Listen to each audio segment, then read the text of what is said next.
नमस्कार प्यारे मित्रों और मेरे प्यारे छात्रों। आज काफ़ी दिनों के बाद मैं फिर से वीडियो बना रहा हूँ। तो class 11th UP board chemistry का इलेक्ट्रॉनिक वितरण कैसे किया जाता है और किन किन नियमों के आधार पर इलेक्ट्रॉनिक वितरण होता है। तो देखिए, इलेक्ट्रॉनिक वितरण को हम लोग क्या करेंगे कि इलेक्ट्रॉनिक जो वितरण होता है ना, वो किसी भी परमाणु में इलेक्ट्रॉन का वितरण निम्न 3 प्रकार से हम लोग करते हैं। ठीक है, 3 प्रकार से करने का अर्थ जहाँ पे है कि एक तो जब हमारे पास जो परमाणु होता है उसमें होती हैं कोश, है ना, दूसरे होते हैं उपकोश और उपकोश के साथ होते हैं कक्षक। ठीक, तो हमें 3 तरह से इलेक्ट्रॉनिक विन्यास करना है, कोश में भी भरना है, उपकोश में भी भरना है और कक्षक में भरना है। तो देखिए, मूलतया क्या होता है कि जो कोश में इलेक्ट्रॉन होते हैं वो कोश में इलेक्ट्रॉन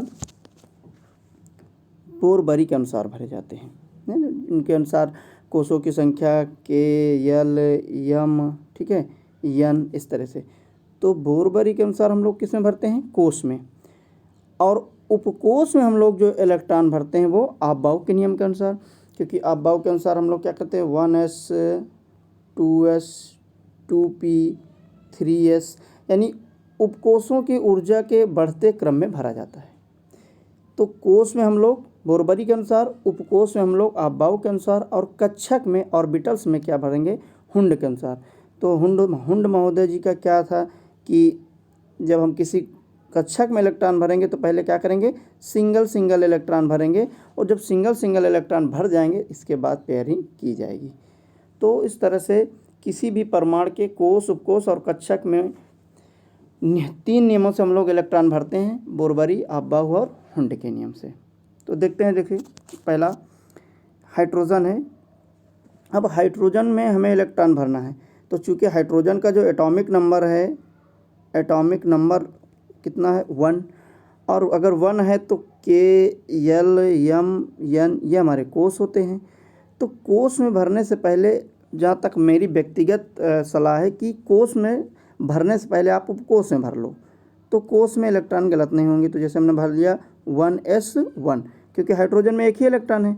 तो देखिए, इसके पीछे 1 लिखा है, इसका मतलब ये पहला कोश है, और ऊपर s मैंने लिखा, इसका मतलब 1 इलेक्ट्रॉन है। तो हाइड्रोजन के कोश में 1 इलेक्ट्रॉन और उपकोश में 1 इलेक्ट्रॉन। ठीक, जो इसका उपकोश है वो क्या है? s। अब s का ये ऑर्बिटल्स है, ठीक है, जिसमें क्या है? एक इस तरह से इलेक्ट्रॉन भरा हुआ है। नेक्स्ट बात की जाए बोरान की, तो देखिए बोरान में कितने हैं? बोरान का एटॉमिक नंबर 5। अब इसके सबसेल में भरेंगे तो क्या हो जाएगा? 1s2 2s2 और 2p1। अब यहाँ पर से देखेंगे इलेक्ट्रॉन, तो पहले देखिए इस तरह से हम कक्षाओं को बांट देंगे। तो ये हमारी हो जाएगी k और ये हो जाएगी l। तो k में देखिए कितना इलेक्ट्रॉन?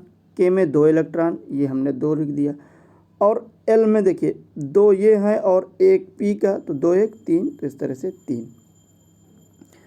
सोडियम का जो सबसे ज़्यादा पॉपुलर है, सोडियम का देखिए, सोडियम में हम लोग सेल में कैसे भरेंगे?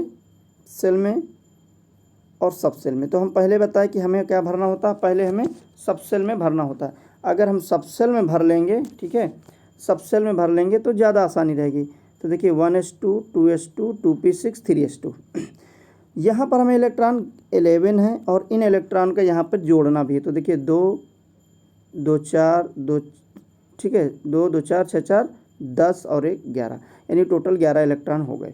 अब इसमें हमने बताया ना कि उपकोश में भरने के बाद कोश में आसानी से भरा जा सकता है। तो देखिए इसके पीछे 1 लिखा, हमने ये बांट दिया, इसके पीछे 2 लिखा, इसके पीछे 2 लिखा, हमने ये बांट दिया, इस तरह से हमने बांट दिया। अब इसके पीछे 1 लिखा है, इसमें अधिकतम 2 इलेक्ट्रॉन है, तो ये हमने रख दिया। फिर यहाँ पर 2 लिखा है, इसके पीछे भी 2 लिखा है, तो देखिए 2 और 6 मिलकर कितने हो गए? 8, ये 8 इलेक्ट्रॉन हो गए। और 3 में 1 ही इलेक्ट्रॉन है, तो हमने 1 लिख दिया। तो ये इस तरह से क्या हो जाएगा? के, ये यल और ये यम। तो उपकोश में इलेक्ट्रॉन भरने के बाद बहुत सारी चीज़ें क्लियर हो जाती हैं। ठीक है, फिर देखते हैं जैसे कि एल्युमिनियम का। तो ये देखिए यहाँ पर हम लोग भरेंगे 1s2 2s2 2p6 3s2 and 3p1। अब जब इस तरह से भर देंगे तो फिर बंटवारा कर लेंगे। ये देखिए, ये हमारा हो जाएगा k, l और m। तो k में कितना इलेक्ट्रॉन? 2, तो हमने 2 भर दिया। एल में देखिए 2 और 6 मिलके कितना है 8, और इसी तरह से एम में 2 और 1 3। ठीक, तो पहली जो आपको कोशिश करनी है वो भरना है कि इलेक्ट्रॉन आपके उपकोष में सही से भर जाने चाहिए। फिर देखिए क्लोरीन 17, ठीक है, सब सेल में देखिए 1s2 2s2 2p6 3s2 3p5। अच्छा, ये ऐसे भरने का ये जो मैंने नियम पीछे बताया, आप ध्यान दिए होंगे, तो वहाँ पर हमने बताया 1s2 2s 2p 3s and 3p के बाद 4s। मैंने कहा 4s के बाद फिर आपको वही कोड बताया है आपको dps, है ना, dps, और यहाँ लिख देंगे 345। तो अगला कोष आ जाएगा 3d, फिर आ जाएगा 4p, फिर 5s। इस तरह से इलेक्ट्रॉन भरे जाएंगे। तो देखते हैं क्लोरीन का है ना 1s2 2s2 2p6 3s2 and 3p5। अब क्या करेंगे, हम इसको ऐसे बांट दे रहे हैं। ठीक, तो हमारा ये हो जाएगा k, ये हो जाएगा l और ये हो जाएगा m। तो देखिए k में 2 इलेक्ट्रॉन, हमें ये देखना इसमें इलेक्ट्रॉन ऊपर कितने लिखें यहाँ पे ये। तो देखिए ये 2 इलेक्ट्रॉन मैंने रख दिया। फिर ये देखिए 2 और 6 कितने हो गए 8, ये 8 रख दिया। फिर ये देखिए इसमें 2 है और इसमें 5 है, 5 और 2 मिलके 7। तो इस तरह से क्लोरीन में 17 इलेक्ट्रॉन को हमने वितरित कर दिया। तो जितने हमारे पास इलेक्ट्रॉन है केवल हम लोग उन्हीं का वितरण कर सकते हैं। ठीक है। आर्गन देखिए 1s2 2s2 2p6 3s2 3p6। अब इसको ऐसे बांटेंगे हम, ये देखिए, तो पहले में k l और m। तो k में कितने हैं 2, हमने लिख दिया। l में देखो 6 2 8, ये लिख दिया। और m में भी 6 2 8। इस तरह से 2 8 8 इलेक्ट्रॉनिक विन्यास इसका सेल का हो गया, और सब सेल का आपके सामने लिखा ही है। तो किसी भी तत्व का हमें इलेक्ट्रॉनिक विन्यास इस तरह से डिसाइड करेंगे, और उनके कोष और उपकोष में इस तरह से इलेक्ट्रॉन भरे जाएंगे। ठीक है। तो ये देखिए इस तरह से अक्रिय गैसों में क्रिप्टॉन का है, तो क्रिप्टॉन का हमने यहाँ इलेक्ट्रॉनिक विन्यास भर रखा है। ठीक है, ये इलेक्ट्रॉनिक विन्यास है। अब कोष को बांटेंगे तो देखिए 1, फिर यहाँ देखिए 2, फिर यहाँ देखिए, अब ये देखिए 3 यहाँ पर हमारा इतने से है 3, ये 3 है और ये दोनों 4 के हैं। तो देखिए 2, फिर 6 2 8, फिर 6 2 8 10 18, फिर 8। ठीक, इस तरह से इलेक्ट्रॉनिक विन्यास करेंगे। इस तरह से जेनान का है, ये मैंने जितने भी कर रखा है ये अक्रिय गैसों को हैं, क्योंकि इनका आगे हम लोग यूज करेंगे अक्रिय गैसों का। ठीक है। अब देखते हैं जेनान के बाद रेडान 86। और देखिए इसको वैसे इलेक्ट्रॉनिक विन्यास भरना है, और इसके भरने के लिए मैंने आपको पीछे कोड बता दिया है। तो पीछे के वीडियो जब आप देखेंगे तो उसमें क्लियर हो जाएगा कि 1s2 2s2 कहाँ से है और कैसे भरना है। ठीक है। अब ज़रा सा बात कर ली जाए जो एग्जामिनेशन के व्यू से कुछ तत्वों के आते हैं इलेक्ट्रॉनिक विन्यास, वो हैं आपके आयनों के इलेक्ट्रॉनिक विन्यास। आयंस, देखिए आयंस होते हैं क्या है, जब कोई परमाणु उदासीन अवस्था में रहता है तो उस पर कोई चार्ज नहीं होता, लेकिन जैसे ही उदासीन अवस्था को चेंज करता है तो या तो इलेक्ट्रॉन ग्रहण करेगा या इलेक्ट्रॉन जोड़ेगा। ठीक है, या त्यागेगा। ठीक है, या तो ग्रहण कर लेगा या त्याग देगा। ऐसा समझिए कि हम लोग जैसे मान लो हम अभी नॉर्मल हैं, है ना। अगर मेरे पास 100 रुपये आ जाए तो मैंने पैसा ग्रहण किया कहीं से, और अगर मेरा 100 रुपये कहीं चला जाए तो मैंने दे दिया। तो इस तरह से इलेक्ट्रॉन जो परमाणु होते हैं जब इलेक्ट्रॉन ग्रहण करते हैं या त्यागते हैं तो उनके जो उदासीन अवस्था में जो इलेक्ट्रॉनिक विन्यास होता है, परमाणु क्रमांक होता है, वो बदल जाता है। उदासीन इलेक्ट्रॉनिक विन्यास जो होता है उस समय नॉर्मल होता है, ग्राउंड स्टेट का होता है। जैसे वो इलेक्ट्रॉन ग्रहण करता है या त्यागता है तो उसकी अवस्थाएं चेंज हो जाती हैं। तो कहा गया कि किसी भी उदासीन परमाणु द्वारा ग्रहण किए गए या त्यागे गए इलेक्ट्रॉनों की संख्या को जोड़कर या घटाकर इनका हम लोग इलेक्ट्रॉनिक विन्यास निकालते हैं। देखिए यहाँ पर मैंने बना रखा है x + n। मान लेते हैं x कोई हमारा तत्व है, कोई भी एलिमेंट है, और +n क्या है उसका, +n ये है कि या तो ये +n का मतलब क्या है, ये इलेक्ट्रॉन को क्या कर रहा है, निकाल रहा है। देखिए जब मेरे पास ज़्यादा पैसा होगा तभी मैं किसी को दे सकता हूँ, नहीं होगा तो मैं पूरा करने के लिए खुद ही ग्रहण करूँगा। तो इसके पास ज़रूरत से ज़्यादा है इसलिए ये निकाल रहा है, इसके पास ज़रूरत से कम है इसलिए ये ग्रहण कर रहा है। तो अगर किसी तत्व पर हम लोग चार्ज लगा देंगे, मान लो जैसे मैंने ये +2 लगा दिया, तो इसका मतलब ये जो तत्व लिखा है x नाम का कोई तत्व, इसने 2 इलेक्ट्रॉन निकाल दिए, तो इसका जो मूल परमाणु क्रमांक रहा होगा वो 2 इलेक्ट्रॉन कम हो गया। अगर इसी तरह मैं यहाँ पर माइनस में लिख दिया, ठीक है, ये माइनस करके लिख दिया 2, तो इसका मतलब कि जो मूल परमाणु क्रमांक था उसमें 2 इलेक्ट्रॉन ये ऐड कर लिया। तो धनात्मक होने पर इलेक्ट्रॉनों को हम लोग निकाल देंगे और ऋणात्मक होने पर हम लोग इलेक्ट्रॉन ग्रहण कर लेंगे। ठीक, तो जब ये अवस्था हो जाएगी तो उन तत्वों के इलेक्ट्रॉनिक विन्यास फिर चेंज हो जाएंगे। ठीक, तो देखिए जैसा कि मैंने यहाँ पर दिखाया आपको। अब देखिए यहाँ पर मैं बात कर रहा हूँ हाइड्रोजन की। तो हाइड्रोजन देखिए यहाँ पर लिखा, हाइड्रोजन पर H-। ठीक है, अब माइनस का मतलब क्या है कि किसी से ले रहा है, तो अगर इलेक्ट्रॉन लेगा तो देखिए परमाणु जब नॉर्मल अवस्था में हाइड्रोजन होता है तो उसका परमाणु क्रमांक 1 होता है, लेकिन -1 का मतलब क्या हुआ, 1 उसने ग्रहण कर लिया। अब 1 ग्रहण कर लिया तो इसको हम समीकरण के द्वारा इस तरह से व्यक्त कर सकते हैं। ये देखिए हाइड्रोजन +1e, ठीक है, इसने ग्रहण किया तो +1 हो गया। ठीक है, 1 इलेक्ट्रॉन लिया तो यहाँ 1 से अब यहाँ पर कितना हो जाएगा, तो हाइड्रोजन का एटॉमिक नंबर अब यहाँ पर 2 हो जाएगा। और जब 2 हो जाएगा तो अब इसको हम क्या करेंगे, इलेक्ट्रॉनिक विन्यास कैसे निकालेंगे, 1s2, क्योंकि इसमें अधिकतम 2 अभी भर सकते हैं ना। इस तरह से देखते हैं लिथियम का परमाणु क्रमांक। देखिए साधारण अवस्था में मैंने लिख रखा है परमाणु क्रमांक 3, लेकिन एक धन लगा है, तो मैंने बताया कि अगर पॉजिटिव है तो पॉजिटिव वाले को क्या किया जाएगा, पॉजिटिव वाला निकालेगा, यानी धनात्मक है तो वो निकाल देगा।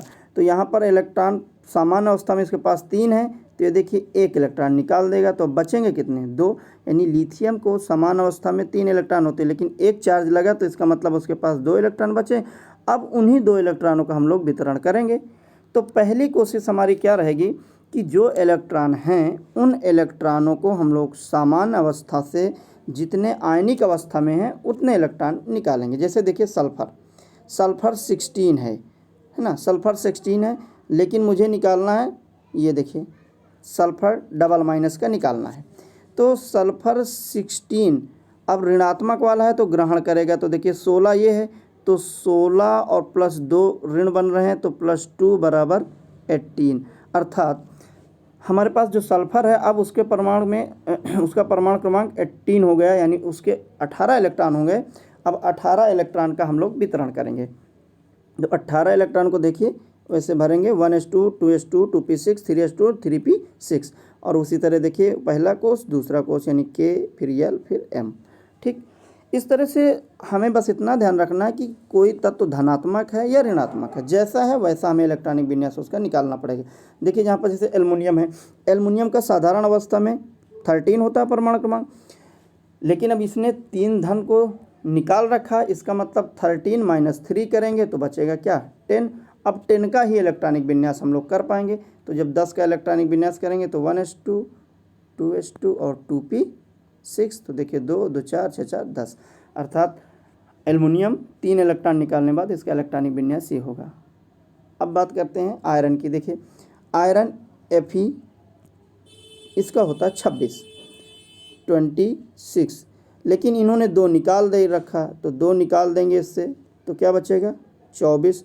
अब 24 का इलेक्ट्रॉनिक विन्यास हो गया, देखिए 2 2 4 6 4 10 2 12 6 18 और 18 और 6 24, अर्थात ये त्यागे गए इलेक्ट्रॉन हैं। और इसी को हम लोग इस समय क्या कहेंगे, ये है इस समय फेरस और ये फेरिक। तो देखिए इसमें इसने 2 निकाला था, अब इसमें 26 माइनस कितना करेंगे 3, क्योंकि यहाँ 3 धनात्मक है तो 3 इलेक्ट्रॉन निकाल देंगे। तो इस तरह से इसमें कितना बचेंगे, तो देखिए यहाँ पर 2 निकालने पर 24 बच रहा, 3 निकालने पर और कम हो जाएगा 23 हो गया, तो 2 2 4 6 4 10 2 12 6 18 5 23।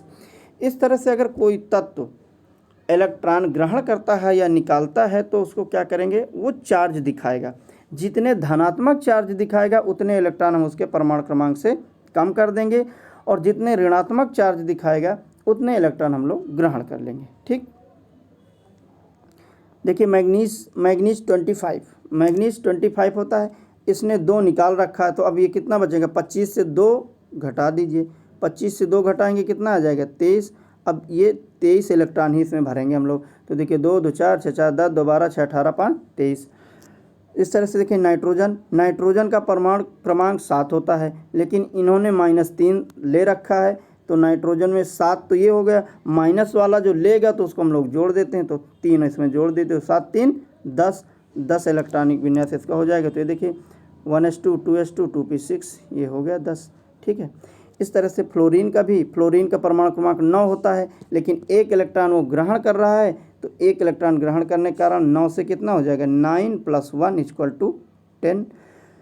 ये ध्यान रखना है कि अगर उसके ऊपर ऋणात्मक चार्ज लिखा है तो कितने ऋणात्मक, जितने ऋणात्मक लिखा उतने उसके मूल परमाणु क्रमांक में जोड़ देंगे, और अगर धनात्मक लिखा तो जितना धनात्मक लिखा उतना उसके मूल परमाणु क्रमांक में घटा देंगे। इस तरह से उनके हम लोग आयनों का इलेक्ट्रॉनिक विन्यास करेंगे और उनके ध्यान रखेंगे कि उन पर क्या आयन्स हैं, यानी धनात्मक है तो निकाल देंगे और ऋणात्मक है तो जोड़ देंगे। ठीक है। अब इस तरह से अभी तो मैं आपको ये तत्वों को बता रहा हूँ, फिर इसके बाद इसी में यौगिक आते हैं कि यौगिक भी इलेक्ट्रॉन उनके भी आयन के रूप में होते हैं, तो वो आगे हम लोग बात करेंगे।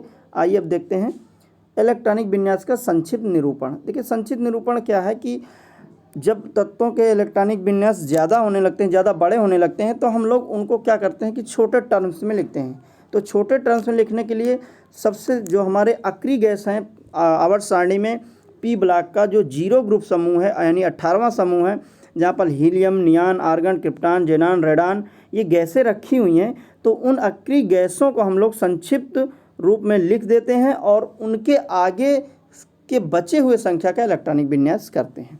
ठीक है। तो देखते हैं इसमें, जैसे कि मैं समझाने की कोशिश कर रहा हूँ आपको। ठीक है। अधिकांश तत्वों के इलेक्ट्रॉनिक विन्यास काफ़ी बड़े होते हैं ना। इन तत्वों को जो इलेक्ट्रॉनिक विन्यास को हम लोग संक्षिप्त करने के लिए अक्रिय गैसों के संकेतों का प्रयोग करते हैं। ठीक। तो देखिए इसमें हमारे पास सोडियम है ना, और सोडियम का अभी मैं एक आपको सिंपल एग्जांपल से समझा रहा हूँ। सोडियम का है, ठीक है, सोडियम परमाणु क्रमांक 11 है। अब इसका हम लोग भरेंगे 1s2 2s2 2p6 and 3s1, तो ये 11 इलेक्ट्रॉन हो गए। लेकिन अब यह ध्यान देंगे कि सोडियम जो परमाणु है वो किस अक्रिय गैस के नज़दीक है। ठीक। तो सोडियम देखेंगे 11 होता है, और इससे पहले अक्रिय गैस जो होती है वो होती है नियान, और नियान का एटॉमिक नंबर 10 होता है। तो हम लोग अब सोडियम का पूरा इलेक्ट्रॉनिक विन्यास नहीं लिखेंगे, ये नियान वाले इलेक्ट्रॉन घटा देंगे। तो अगर 11 से 10 घटाएंगे तो क्या बचेगा, केवल 1 इलेक्ट्रॉन बचेगा, और जैसे ही 1 इलेक्ट्रॉन बचेगा तो हम केवल 1 इलेक्ट्रॉन का ही इलेक्ट्रॉनिक विन्यास लिखेंगे। तो देखिए 10 तक तो ये हुआ 1s2 2s2 2p6, ये 10 तक हुआ, यानी सोडियम और नियान यहाँ तक सेम है। अब सोडियम में 1 इलेक्ट्रॉन ज़्यादा तो हमको 3s1 लिखना, तो इतना हम बिल्कुल कैंसिल कर देंगे, और उसी की जगह हम लोग क्या लिख देंगे, नियान। जैसे कि देखिए आपको नीचे दिख रहा है, यानी नियान का प्रतीक सोडियम को व्यक्त करने में किया जाएगा। ठीक है। तो देखिए अतः नियान के प्रतीक के द्वारा सोडियम के विन्यास को निम्न प्रकार व्यक्त करते हैं। ये देखिए यहाँ पे सोडियम 11 था, क्योंकि पीछे मैंने आपको बताया कि 1s2 2s2 2p6 तक खत्म हो गया, तो बचा क्या, 3s1। तो 3s1 के पहले हम लोग क्या दिखाएंगे, नियान, यानी नियान का मतलब क्या हुआ, नियान के पास 10 इलेक्ट्रॉन थे, और 10 का यहाँ पर वितरण जो होगा 1s2 2s2 एंड 2p6 वो कंप्लीट हो गया, केवल 3s1 का बचा। तो अक्रिय गैसों को हम लोग लेकर अक्रिय गैसों के साथ उसका इलेक्ट्रॉनिक विन्यास करते हैं, जिससे कि उनका संक्षिप्त रूप विस्तृत वाले जो इलेक्ट्रॉनिक विन्यास है वो कम किए जा सकें। ठीक है।